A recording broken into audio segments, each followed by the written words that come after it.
राष्ट्रवादीच्या बैठकीमध्ये धनंजय मुंडेंनी मोठं वक्तव्य केलंय। मुख्यमंत्री आणि अजित पवार घेतील तो निर्णय मान्य असेल, राजीनामा द्यायला सांगितला तर राजीनामाही देईन असं धनंजय मुंडे म्हणाले। धनंजय मुंडेंच्या राजीनाम्याचा फैसला दिल्लीत होणार का अशी चर्चा सुरू झाली आहे, कारण धनंजय मुंडे पहाटे दिल्लीत पोहोचले। मुंडेंच्या अचानक दिल्ली दौऱ्याचं कारण काय असा सवाल उपस्थित होतो। आज रात्री केंद्रीय गृहमंत्री अमित शहा यांच्यासोबत मुख्यमंत्री फडणवीस आणि धनंजय मुंडे यांची गुप्त बैठक होणार असल्याची माहिती वरिष्ठ सूत्रांनी दिली आहे। दिल्लीतील या बैठकीतच धनंजय मुंडेंच्या मंत्रिपदाबाबत निर्णय होण्याची शक्यता आहे।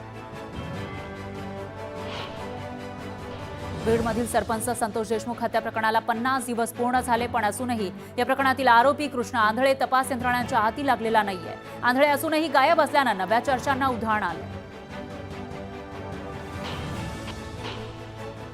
विरोधक मुंडेंच्या राजीनाम्याची मागणी करतच राहतील, पण बीड हत्या प्रकरणामध्ये काही सिद्ध होत नाही तोपर्यंत काय करायचं ते अजितदादा पाहतील, अशी प्रतिक्रिया धर्मराव बाबा आत्राम यांनी दिली आहे। संतोष देशमुख हत्या प्रकरणामध्ये धनंजय मुंडेंचा निकटवर्तीय वाल्मिक कराडच्या अडचणीत आणखी वाढ होण्याची शक्यता आहे। या प्रकरणाची ईडीनं स्वतंत्र चौकशी करावी अशी मागणी करणारी एक याचिका आरटीआय कार्यकर्ता केतन तिरोडकर यांनी उच्च न्यायालयात दाखल केली आहे।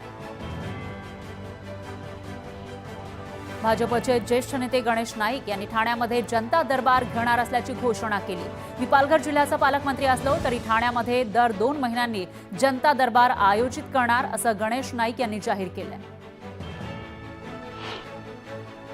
शिंदे गटाचे डहाणूचे पदाधिकारी अशोक धोडी यांचा घातपात झाल्याचा पोलिसांना संशय आहे। फरार आरोपी आणि अशोक धोडी यांच्या शोधासाठी 6 पथकं रवाना करण्यात आली आहेत। भाजप हा देशातील सर्वात श्रीमंत राजकीय पक्ष बनलेला आहे। 31 मार्च 2024 पर्यंत आकडेवारीनुसार त्याच्या या पक्षाकडे 7,113 कोटी रुपयांचा निधी आहे, तर काँग्रेसकडे फक्त 857 कोटींचा निधी आहे। पुण्यातील जीबीएस आजाराच्या तपासणीसाठी केंद्रीय आरोग्य मंत्रालयाचं पथक दिल्लीतून पुण्यात दाखल झालंय। यावेळी नांदेड सिटीमध्ये ग्रामस्थांचा आक्रोश पाहायला मिळाला। पथकानं घराघरात जाऊन पाहणी करावी अशी मागणी करत ग्रामस्थांनी पथकाला घेराव घातला। पुण्यापाठोपाठ आता छत्रपती संभाजीनगरमध्ये सुद्धा जीबीएस आजारानं शिरकाव केला आहे। 3 जणांना जीबीएसची बाधा झाली आहे। यामध्ये 2 महिलांसह एका 10 वर्षीय मुलीचा समावेश आहे। घाटी रुग्णालयात तिघींवरही उपचार सुरू आहेत। जीबीएस बाधित क्षेत्रामध्ये पुणे पालिकेकडून सर्वेक्षण सुरू आहे। यासाठी 85 पथकांची नियुक्ती करण्यात आली आहे। घरोघरी जाऊन पालिकेकडून सर्वेक्षण केलं जात आहे। जीबीएस आजाराचा आढावा घेण्यासाठी सेंट्रल कमिटी पुणे दौऱ्यावर आहे, तर रुग्णालय आणि पाणी पुरवठा विहिरीची पाहणी केली जाणार आहे।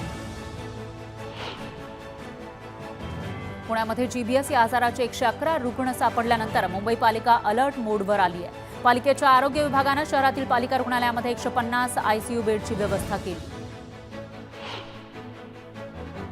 मुंबई पालिकेच्या जलशुद्धीकरणामध्ये बिघाड झाल्यानं मुंबईकरांना अशुद्ध पाणी पुरवठा होत असल्याचा आरोप केला गेला होता, मात्र पालिकेनं हे सर्व आरोप मंगळवारी फेटाळून लावले। तर मुंबईकरांना निर्जंतुकीकरण केलेला स्वच्छ पाण्याचाच पुरवठा केला जातोय असा दावा पालिकेनं केला। पुणेकरांना काही अंशी दिलासा मिळाला आहे। पुण्यामध्ये जीबीएसच्या रुग्णांमध्ये वाढ झालेली नाहीये। आतापर्यंत शहरात एकूण 111 संशयित रुग्ण आहेत। जीबीएस रुग्णांवर उपचार करण्यासाठी शासकीय रुग्णालयामध्ये विशेष व्यवस्था करावी अशी सूचना मुख्यमंत्री फडणवीसांनी दिली आहे। तर फडणवीसांनी जीबीएस आजाराबाबत मंत्रिमंडळ बैठकीमध्ये आढावा घेतला। जीबीएसच्या सोलापूर जिल्ह्यामध्ये संशयित 5 रुग्ण आढळलेले आहेत, त्यातील 1 रुग्ण बरा झालाय। सध्या उपचार घेत असलेले 4ही जीबीएसचे संशयित रुग्ण जिल्ह्याबाहेरचे आहेत, तर औषध आणि यंत्रांसाठी 2 कोटींचा निधी उपलब्ध करून देण्यात आला आहे। कोल्हापुरात माजी आमदार प्रकाश आवाडे वसुलीसाठी आक्रमक झाल्याचं दिसून आलंय। हुपरी रोडवरील अभिषेक मिल्समध्ये आवाडेंनी प्रवेश नाकारल्यानं कुलूप तोडून आवाडे आत शिरल्याचा व्हिडिओ व्हायरल झालाय। छत्रपती संभाजीनगर जिल्ह्यामध्ये 90,000 हेक्टरवर ज्वारीची पेरणी करण्यात आली आहे। ज्वारीचं पीक बहरल्याला शेतकऱ्यांमध्ये समाधानाचं वातावरण दिसून येत आहे, कारण ज्वारीचं पीक बहरलंय। मौनी अमावस्येनिमित्त कराडच्या कृष्णा कोयना नदीच्या पवित्र प्रीती संगमावर भाविकांनी अमृत स्नान करण्यासाठी गर्दी केली। विधिवत पूजा करत नागरिकांनी शाही स्नान केलं.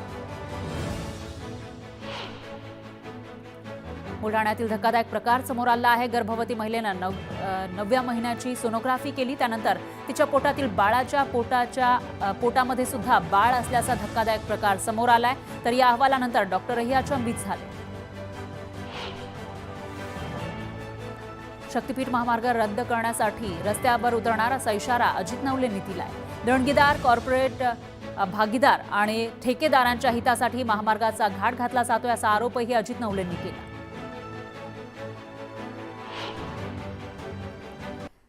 यानंतर एक ब्रेकिंग न्यूज आहे. मुंडे आता केंद्रीय मंत्री प्रल्हाद जोशी यांची भेट घेणार असल्याची माहिती सुद्धा समोर येते. थोड्याच वेळामध्ये मुंडे ही भेट घेणार असल्याचं कळत आहे. धनंजय मुंडे दिल्लीमध्ये आहेत आणि ते भेटीगाठी घेताना दिसत आहेत. प्रल्हाद जोशी यांच्या निवासस्थानी ते भेट घेणार असल्याची माहिती समोर येते. केंद्रीय मंत्री आहेत प्रल्हाद जोशी आणि यांची भेट आता धनंजय मुंडे नेमकी कशासाठी घेत आहेत असा सवाल या ठिकाणी उपस्थित झाला आहे. कारण धनंजय मुंडे यांच्या राजीनाम्याची मागणी केली जाते आणि त्यासाठी दबाव वाढलेला आहे.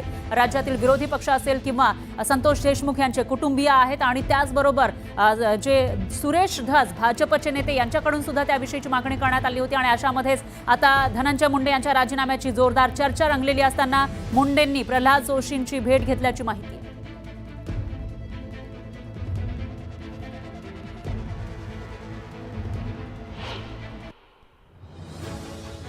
मौनी अमावस्येनिमित्त नाशिकच्या रामकुंडावर स्नानासाठी भाविकांनी सकाळपासून गर्दी केली. मौनी अमावस्येला तीर्थस्थळी स्नान करण्यासाठी मोठी परंपरा आहे. अहिल्यानगर जिल्ह्यातील राहता शहरातून जाणाऱ्या नगर मनमाड महामार्गालगत असणाऱ्या अतिक्रमणावर प्रशासनानं कारवाई केली आहे. अधिकारी आणि कर्मचाऱ्यांनी 6 जेसीबींच्या सहाय्यानं अनधिकृत बांधकाम जमीनदोस्त केलं. देहूमध्ये जगद्गुरू संत तुकाराम महाराजांचा जन्मोत्सव सोहळा 27 जानेवारी ते 2 फेब्रुवारी या कालावधीमध्ये सुरू झालाय. तुकाराम महाराजांच्या मुख्य मंदिरासमोर भक्ती साधना सुरू आहे. संपूर्ण देहूगाव या भक्ती सागरात न्हाऊन गेले.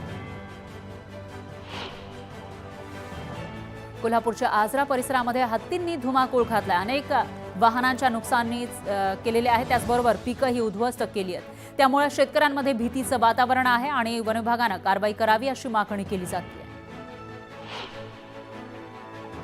आता मनसेच्या जनसंपर्क कार्यालयामध्ये राज ठाकरेंच्या आदेशानंतर महिलांसाठी ही कक्ष असणार आहे.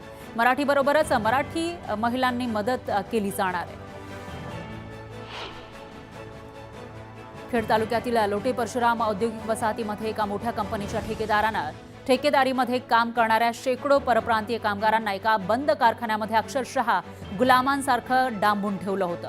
याबाबत मनसेच्या कार्यकर्त्यांनी मध्यरात्री त्या ठिकाणी जाऊन ठेकेदाराच्या कुकर्माचा पर्दाफाश केला. नाशिक महानगरपालिकेचे आयुक्त तथा प्रशासक मनीषा खत्री यांनी नुकतीच क्वालिटी कंट्रोल विभागाची पाहणी केली. या भेटीदरम्यान त्यांनी नाशिक शहरातील विविध विकास कामांच्या गुणवत्तेची तपासणी करण्यासोबतच गुण नियंत्रण विभाग कशा पद्धतीनं कामकाज करताय याची सविस्तर माहिती घेतली. हवामानावर आधारित फळपीक विमा योजनेअंतर्गत जळगाव जिल्ह्यामध्ये पडताळणी सुरू आहे. कृषी विभागाचं पथक थेट शेतकऱ्यांच्या बांधावर जाऊन केळीची लागवड झाली आहे की नाही याबाबतची पडताळणी करत आहे. जिल्ह्यामध्ये 10 ते 12 हजार हेक्टर क्षेत्रावर केळीची लागवड नसतानाही पीक विमा काढल्याचा अंदाज आहे. ई रिक्षा वाढीसाठी माथेरानमधील महिलांनी जिल्हाधिकाऱ्यांची भेट घेतलेली आहे. ई रिक्षा वाढवून मिळण्यासाठी 200 सह्यांचं निवेदन पत्र जिल्हाधिकाऱ्यांकडे सादर केलं आहे. वर्धा जिल्ह्यामध्ये राष्ट्रीय ग्रामीण आरोग्य अभियानाच्या सहकार्यानं 2014ला 108 ही रुग्णवाहिका सेवेत दाखल झाली आहे. गेल्या 10 वर्षांच्या काळामध्ये या रुग्णवाहिकेनं 1,44,543 रुग्णांना त्याचा लाभ झाला आहे. जळगावच्या जामनेर शहरातील सोनबर्डी इथल्या स्विमिंग पूलमध्ये बुडून 15 वर्षीय मुलाचा मृत्यू झाला. या घटनेमुळे जामनेर शहरात हळहळ व्यक्त केली जाते. रावेरमधील सावदा इथं घाणीचं साम्राज्य पसरलेलं आहे. परिसरामध्ये गटार असल्यानं सांडपाण्याच्या दुर्गंधीमुळे नागरिकांच्या आरोग्याचा प्रश्न ऐरणीवर आलाय. तर परिसरामध्ये गटार बांधून स्वच्छता करण्याची मागणी रहिवासी करतायत. नगर परिषदेकडे त्यांनी तशी मागणी केली आहे. वर्ध्यामध्ये कारंजाच्या पाणी टंचाईसाठी आढावा बैठक घेण्यात आलेली आहे. पाणी टंचाईवर उपाययोजना करण्यासाठी आमदार सुमित वानखेडे यांनी सरपंचांशी चर्चा केली.